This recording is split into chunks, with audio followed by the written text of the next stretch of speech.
Thousands of years of physics research and discoveries has shaped the world we live in today. From technologies we use all the time, to machines and inventions that change the world, all the way to our knowledge of the universe from the very big to the very small, without the advancement of physics, these would not exist. Although we have discovered quite a lot, these discoveries happened over a long period of time, some of them even by accident. So let's take a look at the thousands of years of work that went into creating the world we live in today, and some of the people who got us here.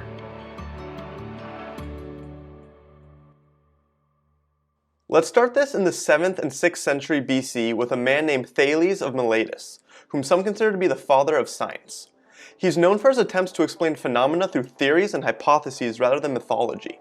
For example, although this may seem like nonsense to us now, one theory he had was that all matter was made up of a single substance, and that was water. He may have missed the mark on that one, but it is believed by some that he was able to predict a solar eclipse on May 28, 585 BC, now known as the eclipse of Thales. This eclipse actually interrupted and may have helped end a war between two local kingdoms at the time. Now fast forward to the 5th century BC when philosophers came up with a new theory that matter is not made up of just water, but a collection of elements. Water was one, the others were earth, air, and fire. Several years later, Aristotle also suggested a fifth element known as aether that made up celestial bodies, since stars probably would not be made of the same elements found on Earth. He definitely would have been shocked to learn that they are in fact made up of elements found here on Earth. But even though we know these classical elements to be wrong, they do align quite well with these four states of matter we all know of. Now those are some ancient theories, but where I really want to start this video is with a story I'm sure many of you know of, which begins with a gold crown and a bathtub. In the 3rd century BC lived scientist, engineer, and mathematician Archimedes, who contributed more to the world than any other scientist of ancient times. Probably his most famous contribution was made while he was taking a bath. Archimedes needed to calculate the density of a supposedly gold crown to determine whether some silver had been substituted by a dishonest goldsmith. He was not allowed to melt the crown to a normal shape in order to perform calculations though. One day while taking a bath, he noticed the level of the water rise as he got in, and he used this principle to determine the volume of the crown, since the crown would displace its own volume in water. He was able to then calculate the density of the crown using mass over volume, and concluded it was less than that of gold, proving that silver had in fact been mixed in. Later, Archimedes went on to write on floating bodies, where he continued his research into submerged objects. In this he describes what is known as Archimedes' principle, which states how the upward buoyant force exerted on a body in a fluid is equal to the weight of the fluid displaced by the body. This principle is why you feel lighter when in water, or why it is very difficult to push an inflated beach ball underwater. Now the story of the gold crown has actually been called into question due to the accuracy needed to measure the water displacement and how difficult that would be given the instruments available to Archimedes. Instead, a more practical technique that actually makes use of Archimedes' principle would be to suspend the crown on one end of a scale and balance it with an equal mass of gold on the other. Then when put into water, the crown would have displaced more water than the gold due to its larger volume, and thus experience a higher buoyant force, making it more apparent it was mixed with silver. Now physics is not just a foundational science, but it's also the basis of technology. New physics discoveries today lead to new technologies tomorrow, and this goes way back. During ancient times, many Greeks were interested in the development of machines. For example, Archimedes is recognized for the invention of various networks of pulleys and levers. His famous quote is, "Give me a place to stand and I will move the earth." This of course has to do with mechanical advantage and the amplification of applied forces. Machines that make use of mechanical advantage allow us to, let's say, lift a car using only our own strength. One notable invention of his was the claw of Archimedes that used mechanical advantage as a weapon to defend a portion of Syracuse's city wall during the Second Punic War. Its exact design is unclear, but it worked kind of like a crane using pulleys and levers to lift enemy ships slightly out of the water, causing them to eventually flood and sink. Nowadays, simple things like bottle openers, nail clippers, hammers, bike gears, wheelbarrows, and more make use of these principles. Now let's fast forward all the way to the 11th century when a physicist known as Abner Haytham changed the way we think about light. Although a lot of research has been done since, Haytham is considered the father of optics. For reasons I won't go into, Haytham was kept under house arrest for several years, and during that time he published a 7-volume collection of books known as the Book of Optics, where he proved that light travels in a straight line. He did this through one of the first scientific experiments ever, as a lot of previous theories were simply speculation. Like at this point in time, it was still thought that heavier objects fall at a faster rate, as theorized by Aristotle. This would be proved wrong in a few hundred years though. Anyways, one experiment Haytham performed was he cut a small hole in a wall and hung 2 lanterns at different locations in an adjacent room. He observed that the light illuminated unique spots in the opposite room, and each formed a straight line with the hole and one of the lanterns. Also, for hundreds of years it was believed that our eyes actually emitted rays of light that would bounce off objects, allowing us to see. He was the first to say that in fact light travels from objects and enters our eyes, which is now known to be correct.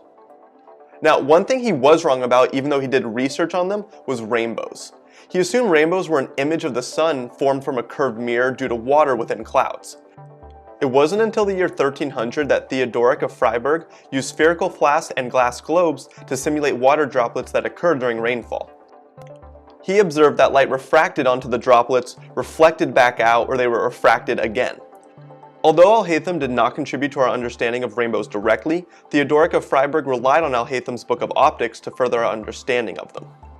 Today, optics has applications in medicine, telescopes, astronomy, laser technology, fiber optic cables, and much more. Next up, just about 2,000 years ago, the first compass was invented, and although people did eventually use these for navigation, no one truly knew how they worked for over 1,000 years. That was until the turn of the 17th century. It was assumed for a long time that compasses were attracted to a large magnetic island on the North Pole. That was until William Gilbert came in and wrote his book where he proved the Earth was actually one giant magnet. In this book, he discusses experiments in which he models the Earth using something called the torella, or a sphere made out of a naturally magnetized material. When he passed a compass over the torella, he saw it would always point towards the magnetic pole and behave just as it would on Earth itself. The torella was improved upon 300 years later by Christian Birkeland in order to further investigate the polar aurora and why it appeared near the magnetic poles of Earth. Now, William Gilbert also did work in electricity. In fact, he is credited with inventing the word electricity, and many consider him the father of electrical engineering. One of Gilbert's inventions was the electroscope, the first instrument to measure the presence of electric charge. Over 300 years later, physicist Victor Hess would use the electroscope to discover something that would win him the Nobel Prize, but I'll get to that soon. Now, like I said, for over 1,000 years it was believed that heavier objects would fall at a faster rate. This was introduced by Aristotle, and it seems intuitive, but of course we know now that this is wrong. The story that's been told is around 1590, the scientist Galileo dropped spheres of different masses from the Leaning Tower of Pisa to show that their time to reach the ground was independent of mass, which we now know to be true. He also showed that the relationship between distance and time could be represented by this equation. Although the basic physics here proved to be accurate, many historians believe that this story isn't, but rather it was a thought experiment. Then Galileo did work on pendulums, but also introduced the idea of relativity that would be greatly expanded upon by Einstein. Galileo stated that the laws of physics are the same in any system that is moving at a constant speed in a straight line, meaning there is no such thing as absolute motion, it's all relative. If you were in a rocket ship moving through space at a constant velocity, there would be no way to determine if you were moving or actually stationary. Your brain probably is telling you that these asteroids are passing by a still observer right now, but look at it some more and you can probably convince yourself that the asteroids are still and you're moving past them. Galileo's work not only set the foundations for Einstein, but also provided the framework for what Isaac Newton would go on to discover. In 1687, Newton published a book called Principia that laid out the foundations of classical mechanics and is regarded as one of the most influential scientific publications of all time. In Principia, Newton stated that gravity pulls masses together. The Earth exerts a force on you, just as you actually exert a force on the Earth. He explains how this force obeys an inverse square law, so if you get twice as far from something, the gravitational force becomes 4 times weaker. And of course, his 3 laws of motion were discussed here, which is one of the first things we all learn when we take a first level physics course. Newton was also heavily interested in orbiting bodies and celestial mechanics. It was believed for a long time that celestial bodies orbit in perfect circles, but Newton proved that actually an elliptical path would form as a result of the inverse square law that governed gravity. Newton also contributed to the field of optics. In fact, he coined the term spectrum in order to explain the colors that appear when white light enters a prism. During his studies, he invented the first known functioning reflecting telescope, or the Newtonian telescope. He did not come up with this idea, but seems to be the first to make a working one. Reflecting telescopes are very simple in design and did not use a lens, which offered certain advantages. A few decades earlier, Galileo designed what is known as a Galilean telescope that used refraction instead of reflection. It contained 2 lenses and could magnify images about 30 times in size, but flaws in the design caused images to be blurry or distorted. However, these flaws did not stop Galileo from being able to observe craters on the moon or various moons of Jupiter. Reflecting telescopes, while not perfect, did not contain some of these flaws such as unwanted refractions, otherwise known as chromatic aberrations. Then by the 1700s, more and more research was being done with electricity. But note, at this time, no one knew that electricity came from charged particles we now call electrons. That was still over 100 years away, but that would not prevent research from being done. In fact, one of the key pieces of electrical equipment in your computer, phone, and other electronics was first formed in 1745 when Ewald von Kleist was connecting metal foil to the inside surfaces of a glass jar that was then filled with water. The goal is to charge the water by connecting it to a generator that could produce an electric charge. When Kleist then touched the foil with his hand, he experienced a very strong electric shock, one that was arguably life-threatening. But what was going on was that the jar was storing electricity. This became known as a Leyden jar. That name may not be familiar to some of you, but the Leyden jar is also considered the first ever capacitor. Capacitors exist in all sorts of electronics nowadays, and what they do is store charge. Most people who will be taking a basic physics class can expect to learn some basic circuit analysis with these. Now, the applications of capacitors have a wide range. Stored charge can be used to represent binary within a digital system. It can be used to supply large amounts of current to things like lasers and particle accelerators. They can be used as sensors. They can adjust the power in high voltage systems as needed, and so on. Moving on, when Isaac Newton was alive, he became a very powerful figure in the scientific community. Very few were willing to challenge his ideas, and this continued even after his death. But he was not right about everything, and in the late 1700s and early 1800s, Thomas Young would challenge Isaac Newton's view of optics. In 1678, the scientist Christian Huygens actually proposed that light was a wave, but Isaac Newton disregarded this and put forward his own theories. Isaac Newton viewed light as a stream of particles since he could use his laws of motion to describe them better. In the late 1700s, Thomas Young defended Huygens' theory, and in 1804 all doubt had disappeared when he reported the results of his double-slit experiment, one of the most famous experiments in all of physics. He actually first observed how water waves would behave in a ripple tank. He saw that the waves would either combine or cancel each other out, making some kind of interference pattern. When he performed this experiment with light and shined it through two small slits, he saw the same patterns emerge, proving that light was in fact a wave. Now, shifting gears, in 1843, James Joule devised an experiment to measure the mechanical equivalent of heat. Back then it seemed as though these were two very different things, heat being transferred versus the physical motion of something. But he eventually showed that these were interchangeable. What he did was made a device such that you could turn a handle, causing two weights to rise and fall. This would then turn a paddle that would stir the water within a container. When the weights fell, Joule noticed a rise in temperature as measured by a thermometer. After raising and lowering the weights several times, he calculated a value of about 4.14 joules being equivalent to 1 calorie. This is the amount of energy needed to raise 1 gram of water 1 degree Kelvin. This was a little off, as we now know is about 4.18 joules per calorie.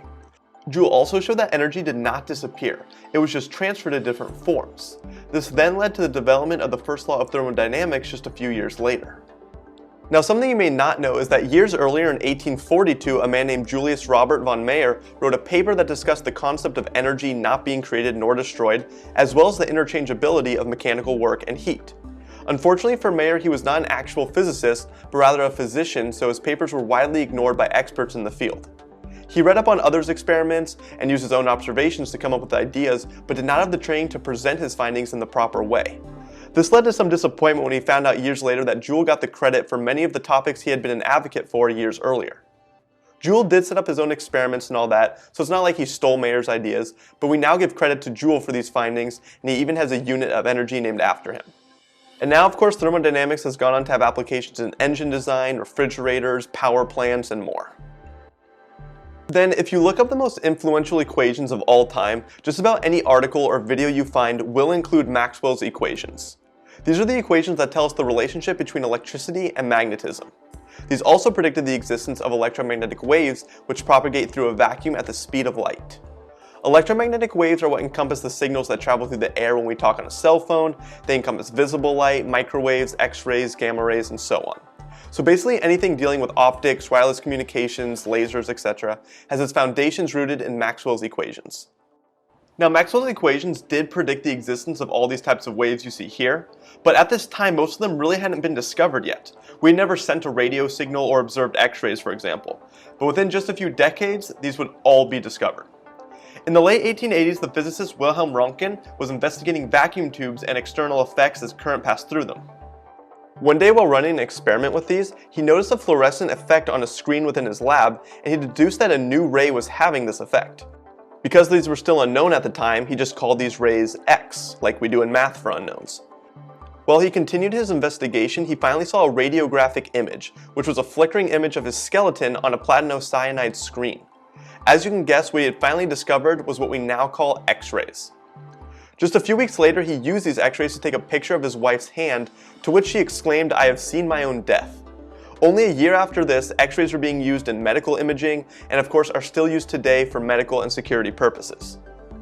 For this discovery, Röntgen won the first ever Nobel Prize in Physics in 1901, he became known as the father of diagnostic radiography, and in 2004 a radioactive element on the periodic table was named after him.